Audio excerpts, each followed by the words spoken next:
we had a balance, we had a rhythm. And the moment that Aubrey came into the world, that rhythm was absolutely disrupted. And it took us fighting to get that balance back. And so at first, before we talk about balance, I want to talk about priorities for a second, specifically God and church. Faith, what were you feeling, honestly? What were you feeling when we had Aubrey? I know that was such an exciting time for both of us. It was a time of absolute joy. There's nothing better than kids. It's incredible. But behind the scenes, when the visitors would leave, when family would go home, what were some of the things that you were struggling with? So right after Aubrey was born, it was kind of a whirlwind. Definitely exhaustion was a huge factor.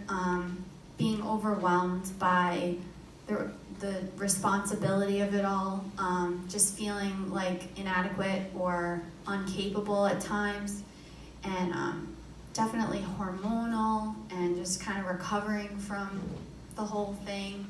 It just kind of hits you like by storm, and you just kind of feel like first you're flooded with all these visitors and like you're overwhelmed by like so much like love and attention, and then after that you're just like left feeling like kind of isolated and not knowing how to like pick back up and start your life all over again. And it's just a really interesting time. Yeah, and I can remember you even speaking about struggling with depression, struggling with anxiety, which was never a thing for you, but feeling anxious about things that you had never dreamed of or accounted for, or things that were beyond your control. How did those things affect your desire to spend time with people, to be in healthy community, but also how did those things affect your desire to even spend time with God or to even come to church? So things that kind of came naturally or came easy were not so natural or easy anymore, and now everything that's important you had to fight for, and it just, everything was so much more effort and so much more work, and so especially coming to church was a struggle at first, because it was just so much effort to get out of the house, and you just kind of have anxiety about what might go wrong when you do, and you would gear yourself up for that and get to church, and then the baby would just not cooperate at all, and you just spent the whole time in the nursery and you didn't feel like you got anything out of it, and then you turn it back around and go back home, and then I would just feel really defeated after that. And it took like a whole pep talk every single week to do it again and again and again.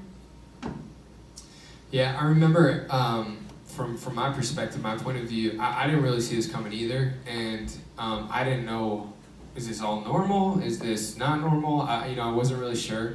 I felt caught between a rock and a hard place a little bit because as a husband, I wanted to be supportive and I wanted to be sensitive to what she was feeling.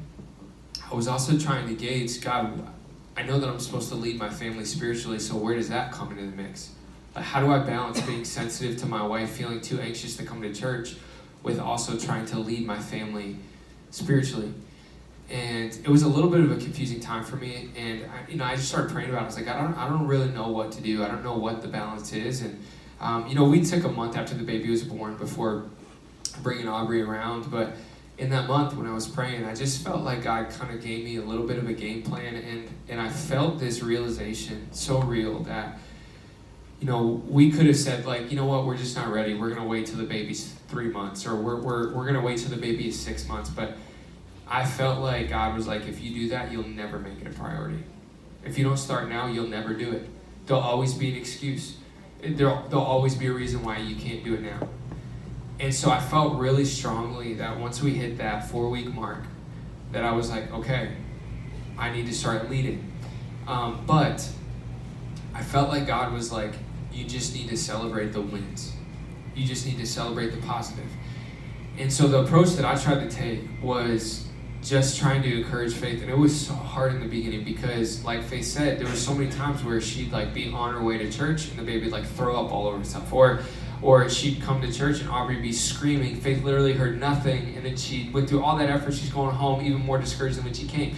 But I just felt like all I could do at that point, as I was saying, like, this is something that we need to do, was to be like, I'm so proud of you for making the effort though. Like, I know you didn't get anything out of it, but God saw that you made the effort, and that's amazing. Weeks when she was like, all I got to do was sit in service for 5 minutes. I'm like, yeah, but that's 5 minutes that you didn't have before. And next week, let's go for 6. And the week after, we're going to go for 8. And just